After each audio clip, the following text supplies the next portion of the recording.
In this session, we will discuss classical criticism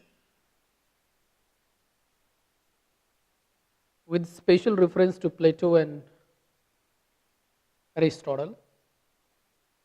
As we know, both of them contributed to the conception of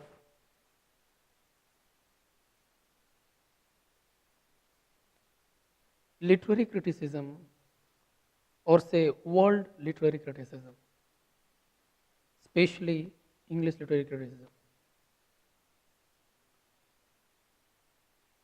I think there is none in or none among literary writers, literary critics of the world who does not know these two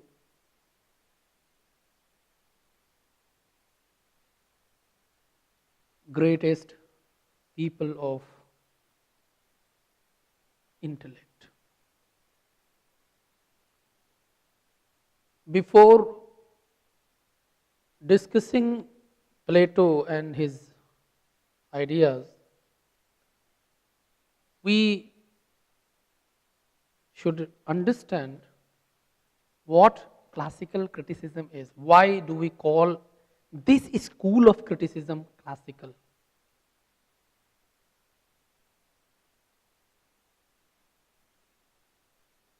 As in some lectures,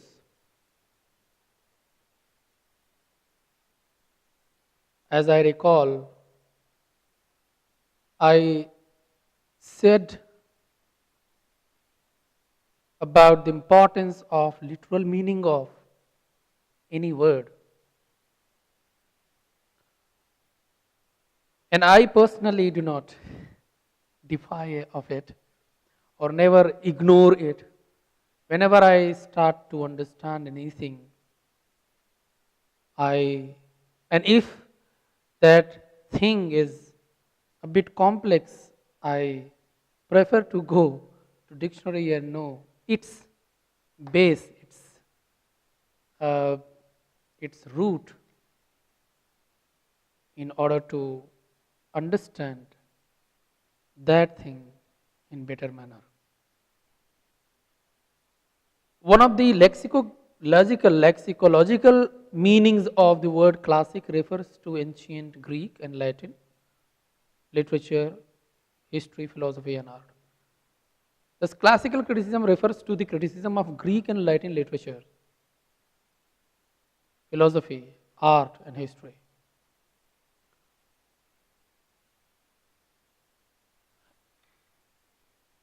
Among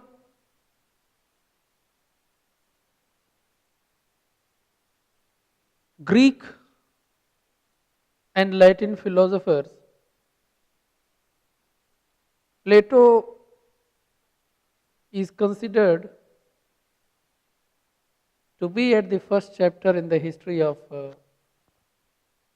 literary criticism, though he pragmatically empowered Socrates, his teacher, to speak.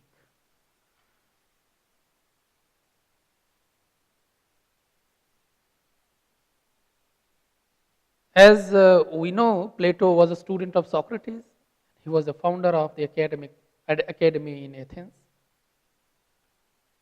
Plato's thought, it must be known to you people, Plato's thought was influenced by a number of pre-Socratic thinkers who rejected the physical world known through our senses as mere appearance.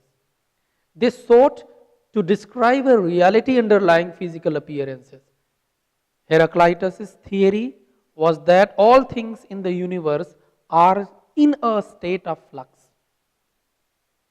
Parmenides viewed reality as unchanging and unitary. Plato was also influenced by mathematical concepts derived from Pythagoras. You must know one of the favorite subjects of Plato was geometry. From Socrates, Plato learned the dialectical method of pursuing truth by a systematic questioning of received ideas and opinion.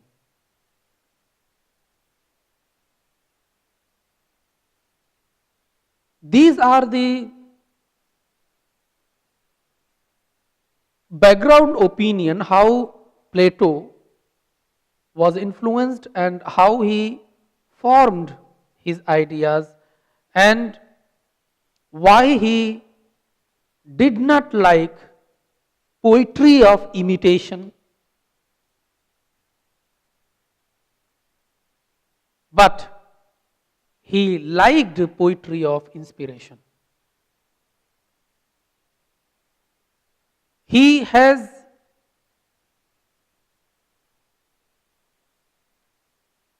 appreciation for those who are inspired poets, those who imitate the inconsequential realities of this world are twice remover of the realities, and thus they are the dreamers. They make the young astray, and they are not able to live in the utopia of Plato. How he did and in what books he did so, we should consider right now. As you know, that in many works, he put words of Socrates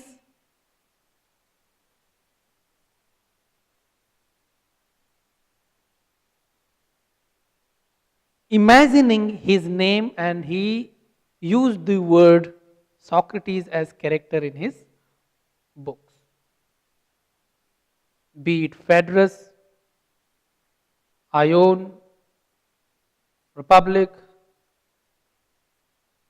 and that is why I used Socrates instead of using Plato.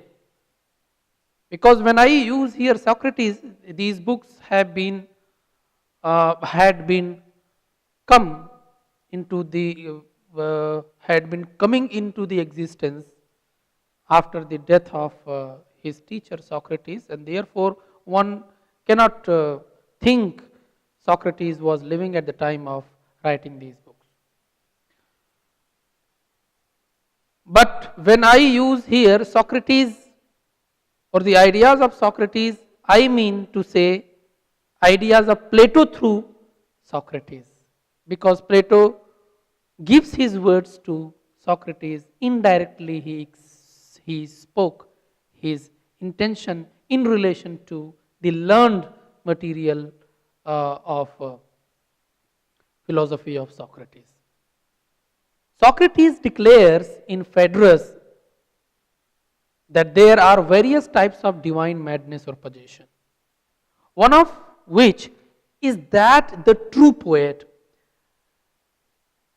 On the other hand, it is difficult, if not impossible, to determine whether this madness is truly divinely inspired or demonic. And the poet and all artists are imitators, making copies of appearances, thus twice removed from reality. This removal is alleged also to be characteristic of the utterances of sophists and rhetoricians, who are more sinister than poets because they often deliberately delude and gain illicit power over their listeners. This idea was elaborated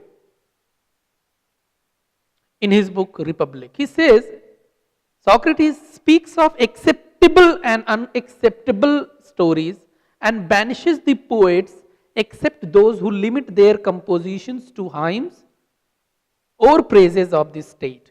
But he allows for the possibility of their return if they can successfully defend themselves either in verse or in prose, thereby setting the stage and the terms for numerous defenses to come. Thus, he never banishes poetry from his utopian world. We should not be confused here. He liked poetry, but he liked or he evaluated poetry on the basis of content, not on the basis of form. Poetry for him is not form but content. As the body is a form and the soul is a content. When the soul will not be this, there is no worth of this body. When content is not, there is no worth of form.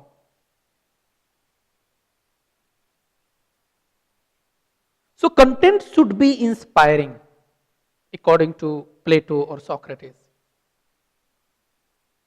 They appreciate those poems which are compositions of inspired people.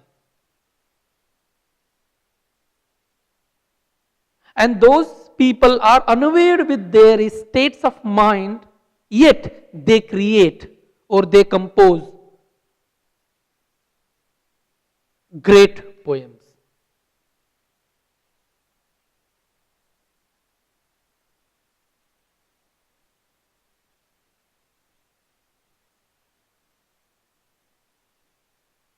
That's why we can understand Socrates when he favors inspired poetry and denies poetry based on raw imitations. So, inspired poet is simply an invention of the muses as he thinks. And when the blessings of muses fall upon the mouth of the worst poets, then he sings the best of songs when he feels inspiration from muses. Plato says, God takes away the minds of poets and uses, this characterizes the ability of poets, how Plato or Socrates has evaluated the genius of a poet. The genius of a poet is lies in becoming in a state of unknowingness. And a poet, when poet doesn't know his state of mind, when he becomes unaware with surroundings, when he becomes unaware of words which he will choose in future, means he feels that he is not writing or he is not composing, he is being composed or words are being composed or words are being written under the impression, under the inspiration of some powerful possession. Maybe divine possession, therefore Socrates or Plato used divine possession. But even about this possession, the poet doesn't know. Therefore, Plato repeatedly says it that God takes away the minds in different manner, he says, but he says the same thing. And I would like to quote Plato's lines from Republic when he says about the talent or the genius, not talent, the genius of a poet. He says, God takes away the minds of poets and uses them as his ministers, as he also uses diviners and holy prophets in order that we who hear them may know them to be speaking not of themselves, who utter these priceless words in a state of unconsciousness, but that God himself is the speaker and that through them he is conversing with him. Means poetry should be a conversation, should be composed in a manner as God is conversing with reader. God is giving power to reader to understand those words, or some superpower or divine inspired people uh, uh, are writing for divine inspired people as for reading.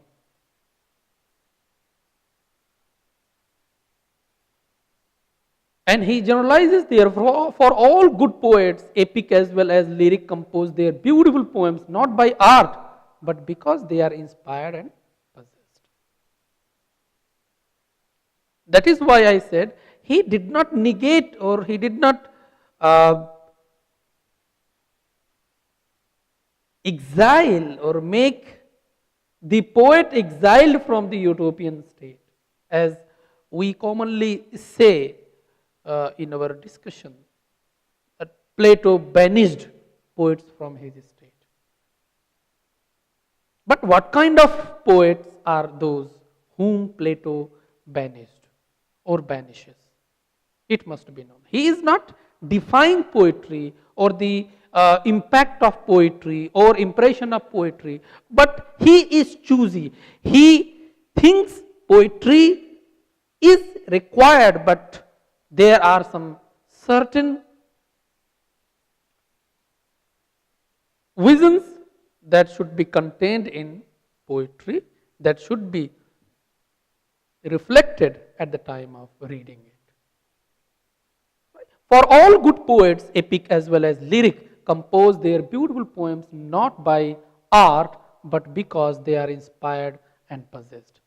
For the poet is a light and winged and holy things. Now you can understand, means people say that poet is banished from utopia. Not so. The line expresses it, it justifies that Plato or Socrates never dislike poetry. They dislike poetry only those poems or poets who imitate and have light vision at the time of composition, or who are aware with ideas which they are going to express through words. For the poet is a light, winged and holy thing, and there is no invention in him until he has been inspired and is out of his senses. And the mind is no longer in him. When he has not attained to this state, he is powerless and is unable to utter his oracle. Somewhere the French writer and dramatist, the propounder of theater of cruelty, talks about, his name is Antonin Artaud. He talks about how powerlessness becomes creative force for writers, for dramatists. This powerlessness implies divine inspiration. When something occurs onto the mind of writer and he writes, that becomes the milestonic achievement of the ages.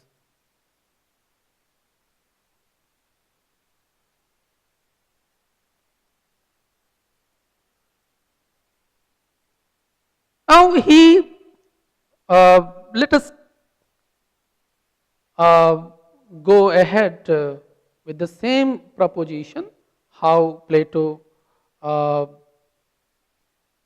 does not defy the existence of poets, but defies the content which the poet put into their art.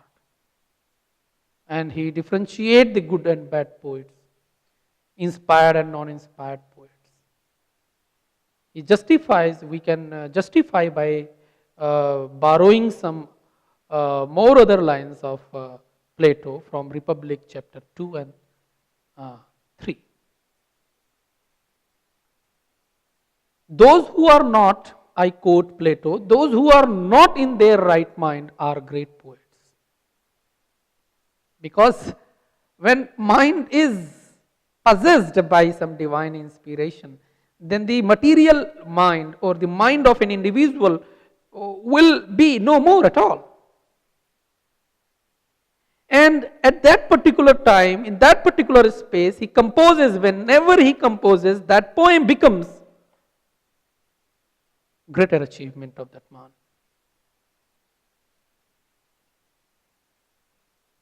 Somewhere it talks about the idea of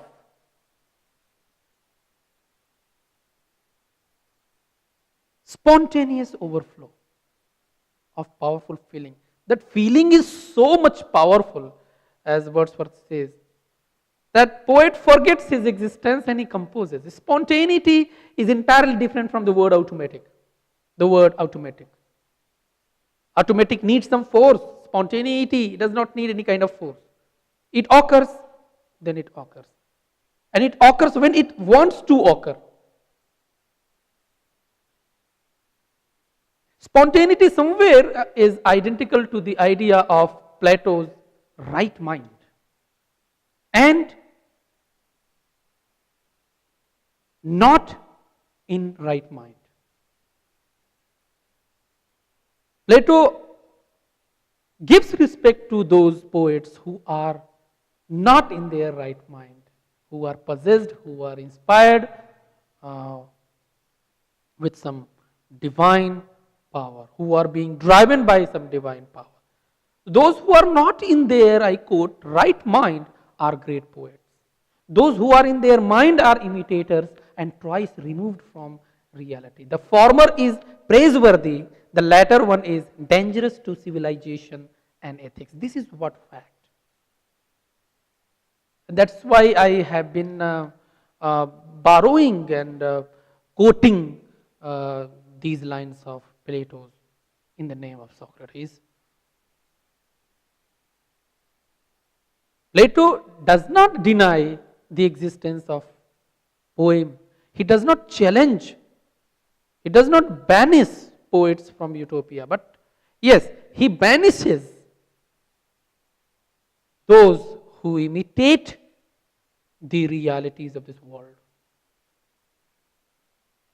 Because imitation for him, as I have talked, how he was, with whom he was influenced and how many people influenced him. Some people were pre-Socratic, belonging to pre-Socratic era.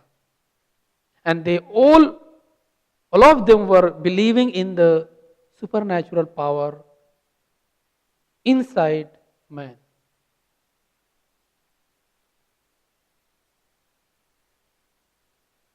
They were all the philosophers of finding out the truth.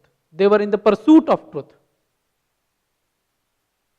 They influenced Plato through Socrates. So we can understand whom he has banished. Thus, those who are not in their right mind, once again I am quoting, are great poets. Those who are in their mind are imitators and twice removed from reality. The former is praiseworthy, the latter one is dangerous to civilization and ethics. These concerns are grounds for calling Plato a moral critic who focused on beauty, imitation, and inspiration. The beauty of poetry lies in the power of inspiration. The poetry is not poetry at all unless it inspires somebody.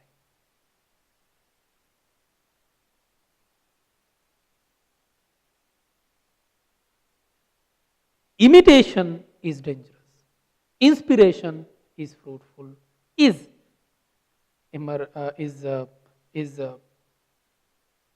living being in itself for future.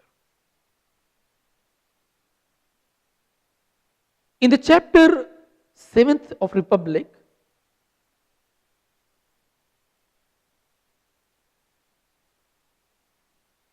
he illustrates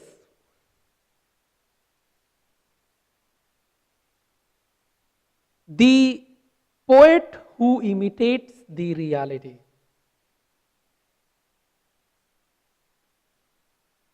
By giving so-called myth of the cave, and Plato gives or puts forth his ideas through Socrates, who outlines the myth of cave in the following scenario. And I quote, picture men dwelling in a sort of subterranean cavern with a long entrance open to the light on its entire width. Conceive them as having their legs, necks fettered from childhood, so that they remain in the same spot, able to look forward only, and prevented by the fetters from turning their heads. Picture further the light from a fire burning higher up, and at the distance behind them and between the fire and the prisoners, and above them a road ring, which a low wall has been built. See also men carrying past the wall implements of all kinds that rise above the wall, and human images and shapes of animals as well, wrought in stone and wood and every material, some of these bears presumably speaking and others silent.